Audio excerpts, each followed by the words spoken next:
Thank you, George Floyd, for sacrificing your life for justice, for being there to call out to your mom. How heartbreaking was that?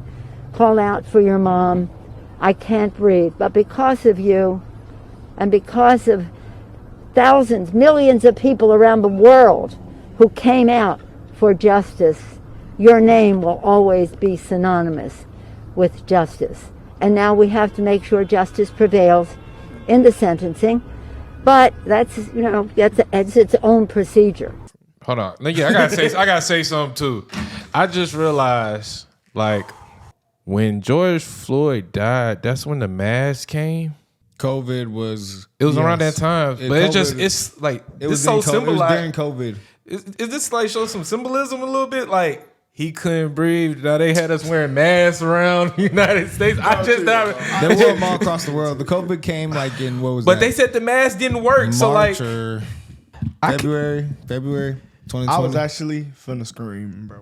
Why, bro? This is Then you see Karen Bass, Nancy. This is a great example of the Democratic Party using black people and things black people care about to push their own narrative and get votes. That's exactly what they did. That's why they prop up George Floyd like this. Y'all think they care this much about George Floyd for real?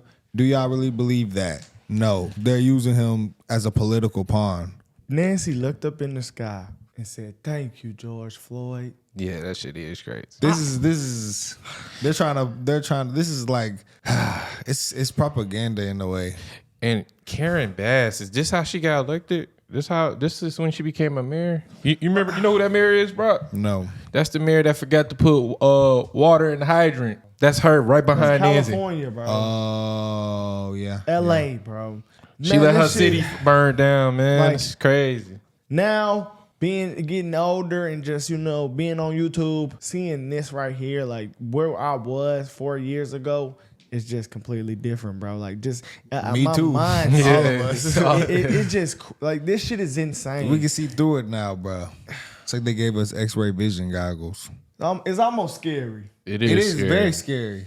And they was just controlling stuff, banning people. Like I got so much to say, but that sums it up. It's scary. Yeah. The world who came out for justice, your name will always be synonymous with justice. And now we have to make sure justice prevails in the sentencing. But that's its own procedure. A few years later. Sentiment from the Floyd family that they don't want to get into politics, but this is inherently political, what the Trump administration is doing, where they are purposely rolling back the oversight on departments like the Minneapolis Police Department that even the chief at the time said needed some reforms.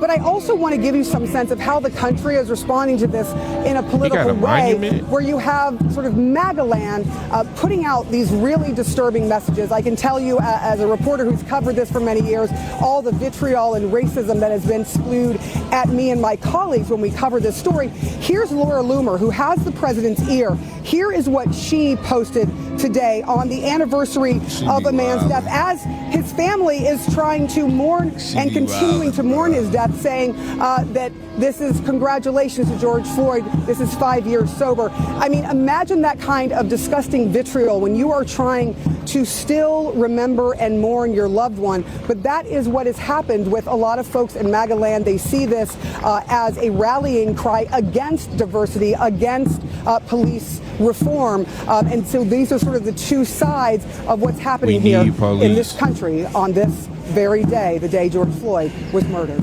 Right. An example of callousness for sure.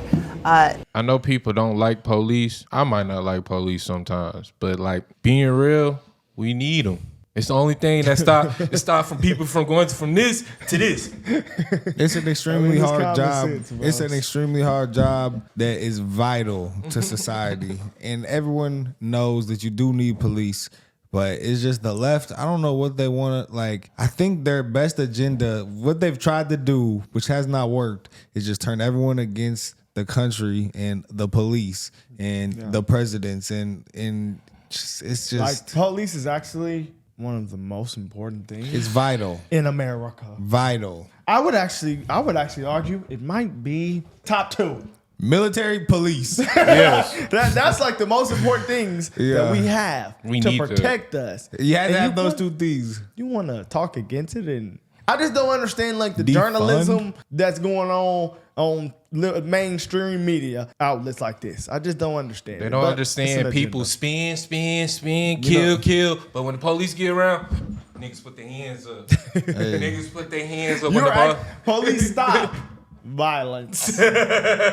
So let's just continue, man. Then they Let's complain about continue. systematic racism, but then they want to defund police in places like Oakland, Chicago. Chirac. So then it make me think, how dumb is my people? Because, like, It's not even that they're dumb, bro. I think But it's just it's what- misled. The what- media. It's that. Yeah, it's they're misled. there's a lot of people that's misled. They're easily Yes. brainwashed. Yes. And they just don't look at the right. We don't. Remember, look bro, at it's the things not easily, that we because think should. about it. Remember the politician, the celebrity, the pastor. Yeah. When all the influential people in your life are telling you, vote this way, think this way, there's a higher chance that you will do that. Yeah. No other community does that. No other community has an undying loyalty to the Democratic Party. Yeah. No, and that could be education. And Lyndon That could be B said it. education though. Education purposes and just what we value, bro. Because we don't know where we would be without this. Actually, Yeah. YouTube exposed it. Like, where would my mind be at? I know. Man, this shit crazy. I know, man. bro. It's I think about that crazy. often. Minneapolis Police Sergeant Anna Hedberg says during the riots, officers were abandoned by state, city, and department leaders. To watch them go through that was so heartbreaking. To know that they could have died because we were not allowed to respond the way that we have been trained to respond. During the riots, the officers were told they could not wear protective frog suits, but were still hit and injured with bottles, cement, and more. Sergeant Hedberg blames state, city, and department leaders for the abandonment of the 3rd Precinct. I heard the governor say, "Give it up." It wasn't directly to me, it was through a phone call. How the governor says, "Give up the precinct." I mean, that's demoralizing for this whole state. And the three described a demoralized police force with dozens of officers planning to retire or quit. I believe I speak for every Minneapolis cop when I tell you that I've never been more publicly humiliated. Decision at the time. The murder of George Floyd shocked not just Minnesota, nor the nation, it shocked the world.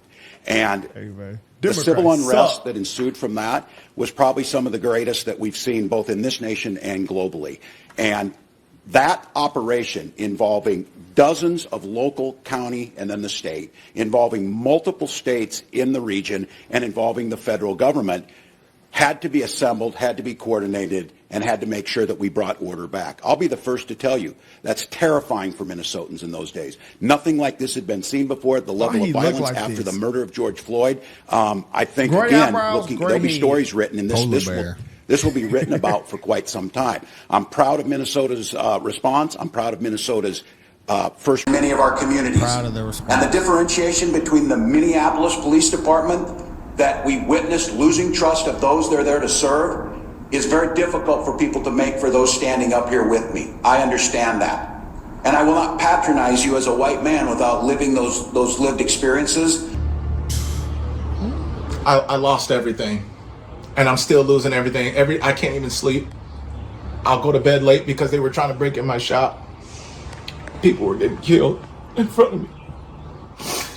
And I could have lost my life. They didn't care about me, and they still don't care. They're downtown telling us, "Oh, you guys didn't do, oh my God." But yet 444 officers got paid PTSD leave, and they started this.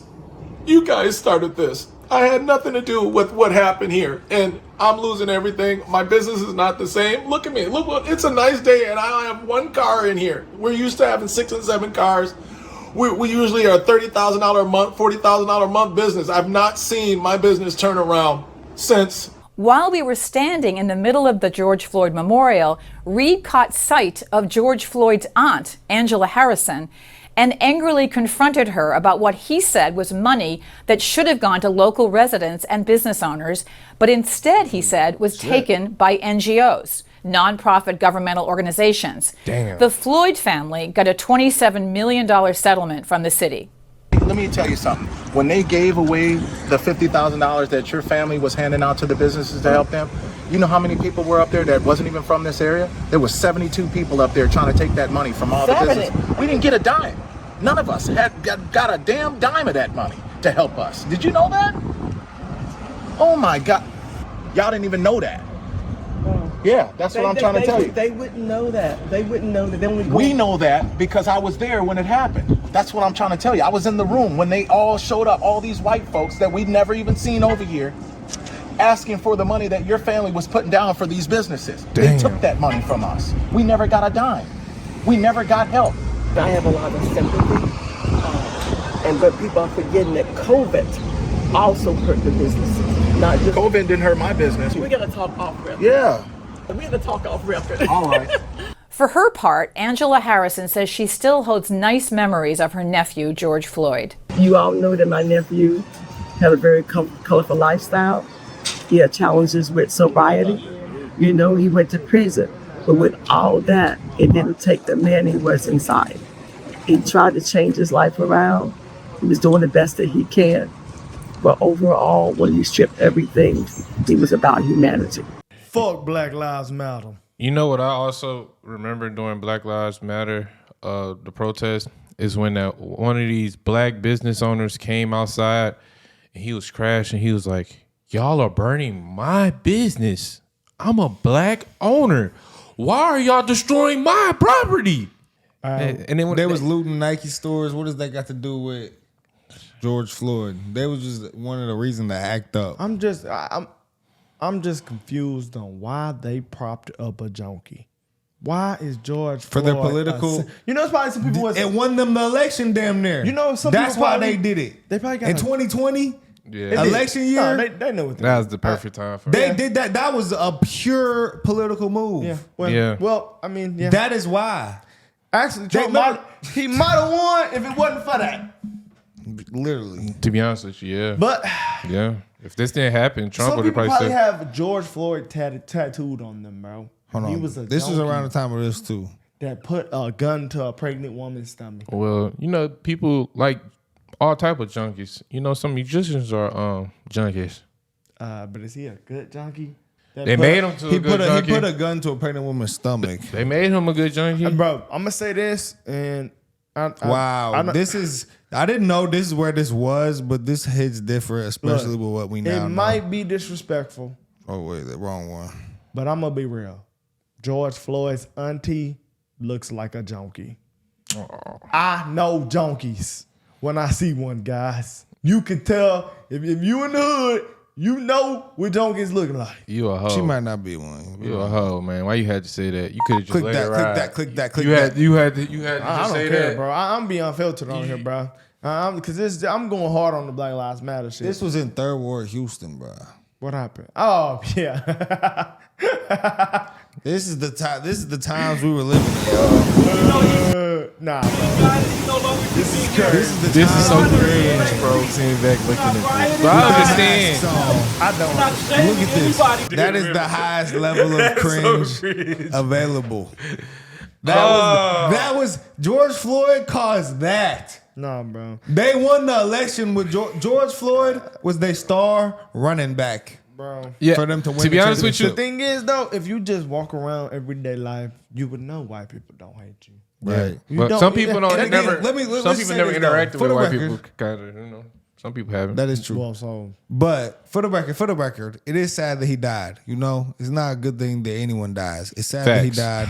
You know, I do still stand by the fact that it's sad that he died. You know, whether it was fentanyl or whether it was whatever, you know, that is sad. But the Democratic Party, there's no denying the Democratic Party used him as a pawn in order to win the election. And if you deny that, well, then I don't know what to tell you. He said all NGOs, government officials. No, non-government organizations. Ain't that like what they use for USAID?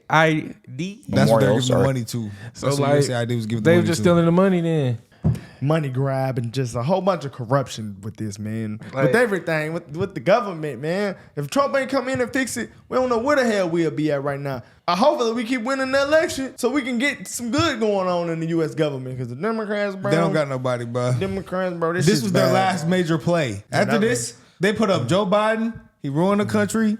Then they didn't tell us that he was declining. They lost trust. They did the Kamala, lost even more trust. So they knew they had to. And now you have no candidates. They had to throw a bullet toward him. I was really that. Yeah, the Democrats did lose that a was lot. their last option. And Ty said they gonna try to. And a bullet. They did. That's crazy, man. That is bad. Hey, I did say it, bro. Thank you, Lord. Where we're at now? World War This shit is III. crazy. Not even World War Civil III. War. Civil War. Civil War II. The fact that Nancy said, "Thank you, George Floyd." I mean, come on, man. Are expected all weekend long to honor Floyd's life 5 years after an officer kneeled on his neck for nearly 9 minutes. Now, starting one of the largest protest movements in American history. Now, 5 years later, ex-officer Derek Chauvin has been convicted. People hate He's America, serving a bro. 22-year sentence in prison. Yeah. And while there have been attempts at police reform just this week, the Justice Department rolled back some of those efforts. I want to bring in CNN anchor and senior national correspondent Sarah Seidner, who joins us now from Minneapolis. And Sarah, you helped lead CNN's coverage from Minneapolis after the killing of George Floyd. You're back on the scene today at George Floyd Square. What is it like? Look, it is much more peaceful. It is much more quiet. But actually, this square, throughout the protests around the world and across Minneapolis, was mainly a place that was peaceful, where people came to remember, to commemorate. I promise this is the last thing I'm gonna say. There's just so much thoughts coming through my brain. I don't think we need to even see the rest of this. Yeah, okay, you probably done. We probably done. But I mean, no, wait. Bro, it's just the fact that George Floyd is an actual junkie. I'm sorry. And it's probably been so many good men in America that has died, and they just don't have a ceremony like this. Like, it's been probably Multiple. like police that have actually saved lives that probably have died. No, not even Firefighter. There's so many jobs and servicemen that could be propped up Chris like Kyle. this, and George Floyd gets this, bro. I'm just confused by it. Like, I'm not confused at all. Yeah, we have It drill was rap. to win the election. That was 100% the reason of this. And now they still gotta keep it going because they gotta try to do what they can to keep their support. Remember, no one supports their party, so they're gonna bring this up. We didn't hear about this last year or the year before that. I didn't. They just want to bring it up because Trump is in office. Right. Let's see what these brothers had to say right quick, though, man. You see how crazy it is, though? Yeah. New complications. Earlier this week, the Department of Justice halted its oversight of police reform in several cities, including Minneapolis. Minneapolis is serious about our commitment to police reform, even if the President of the United States is not. Derek Chauvin, the officer responsible for George Floyd's death, is currently serving 2 concurrent 20-plus-year sentences. A state jury convicted him of murder. He pleaded guilty to federal civil rights violations, netting him more than 2 decades in prison. Some conservatives are calling for a federal pardon. Well, I think the reason that I'm advocating for the pardon is because Derek Chauvin is not guilty. President Trump has not indicated he would pardon Chauvin. If it happened, Chauvin would remain in prison on state charges. Still, the idea frustrated Floyd's family as they struggle to move on. We need people to hold police accountable. That's the bottom line. I'm Maribel Gonzalez reporting. Today marks 5 years since the murder of George Floyd set off a movement nationwide. But what has changed? Joining me now, Atlanta Journal-Constitution's race and culture reporter Ernie Suggs and Jason Lee, senior editor of Gossip. Gentlemen, welcome back. Thank you. So let's start here. I remember that video, and I'm sure many of us remember that video of Floyd's daughter, Gianna, saying, my daddy changed the world. And he did for a period. Question this morning, and what I actually started my 8 o'clock show with yesterday is, has the world changed back? It has. And I look at it as kind of like Reconstruction. You know, all the progress that we made as Black people after Reconstruction, which was pulled back after a while. And I think what we're seeing right now is a pullback. After George Floyd's murder, all the companies, all the corporations decided that we needed to do something to address systemic racism in this country. And now we're seeing this systemic pullback of all of that. So we're kind of regressing as a country because of, as a result of George Floyd. And part of that regression is the backlash against that groundswell, that movement in the first place. You see things like Ben Shapiro offering a petition, putting out a petition to get Derek Chauvin pardoned from his federal conviction. And, it speaks to the, I guess, insidious nature of how people feel when they see Black people fighting for justice, trying to get justice, and how deeply it can go to kind of, like, to your point, setting us back and kind of reversing things that we all took for, not maybe for granted, as this is how we should behave, this is how we should occupy space as a society. You know, it's just, you know, it's I agree with him for saying that, but why nobody talk about when we killing each other in the streets? What you mean? What you agree with? That's like, I understand, like, he fighting for justice, but he don't say nothing about us killing each other in the street, bro. At the end of the day, They don't say nothing. They don't say nothing about that, bro. I'm pretty sure anybody on here could say, even the people that listen to this right now would say, he shouldn't have had his knee on his neck like that. Fair. Anybody could say that. Fair. That's fair. So, but at the end of the day, he was a junkie. That's what it all boils down But I to. don't think that I think that argument isn't good because it's gonna upset devalue someone. He is still made in the image of God, even though he is a junkie, right? Everyone is. So I don't think that validates. I just think that it is sad that it happened. It's unfortunate, but we live in an imperfect world, and things, unfortunately, with the police and people who are on drugs, things like that probably could happen. Hopefully, but yes, was the cop wrong? Yes. Was George Floyd wrong? Yes. So that's the thing, though. Why fight for this? But Black people are never wrong. We will praise if a Black person shoots a cop. Yeah. You gotta think about it. They used to actually probably praise that. We probably praise it now. If you kill a cop in a certain deep part of Black culture, you're probably a hero for that. Well, not I ain't gonna lie, not probably. remember Remember, we reacted to the video of, remember when the guy's son Actually got killed the actual cop. and then he went and killed a random cop. I seen people on Twitter. I did see people vouching on Twitter for that. vouching for that. Yeah. So it's like I did. It's stupid. It is stupid. It's 100% stupid. It is. We're being activists for a junkie, but then I just don't get it. When Black people kill each other, no when energy. the roles are reversed, like I just don't get it, man. Yeah. Why can't right be right, Carmelo, wrong be wrong? they praising Carmelo. That's why I just don't understand. Like, why they praising is race Carmelo involved in anything? If the cop was wrong or not, okay, yes. George Floyd was a junkie. Let's leave it at that, brother. That's what it is. Simple as that to me, actually, though. But it's not even the junkie for I me. feel like bro. with It's the fact everything. that, okay, if we're gonna talk about who he was, he did put a gun to a pregnant woman's stomach. And why are we praising for that? Why is he a hero? He's not. He's not. They did make him a hero. They did. Why? To win the election and to tug on people's heartstrings to get them to he get a statue? to get a vote. This is that's what I really meant. That's like them saying. So if he put a gun to a pregnant woman's stomach, and if we are trying to not prop him up, but say that he's saying that white people look at Black people a certain type of way, but then why we can't reverse it and say that because that we praise a Black man killing a white cop, that we look at them a different way. Yeah. It's never, see what I'm you saying? can't, it's always a double standard. Yeah, I feel like both races, all races kind of have it, though, to be honest. It's a double standard. I don't know why we can't just be right is right and wrong. Ours is a little bit bad. Yeah, it's a little dumber. Yes, because he put a gun to a pregnant woman's stomach. Point blank period. That's as simple as that. A kid killed a white kid in the stands. It just continues to happen. And then if it's reversed, it's never looked at the same way it's looked at the other way. It's not. It's crazy, bro. And we can't live in a society like that. Because when I argue people, they say, no, Black people can never be racist. I'm like, brother, we can. Like, if we continue to go down that road. A Black person can 100% be racist. Like, how can you say, if an Asian person calls somebody a hard R, they'll say he's racist. So if an Asian can be racist, why can't a Black person be racist? I don't know, bro. I don't know, bro. I'm actually fucked up. Like, this shit's blowing my mind, guys. But we're out of here, man. Just let us know what y'all think, guys. This shit's crazy.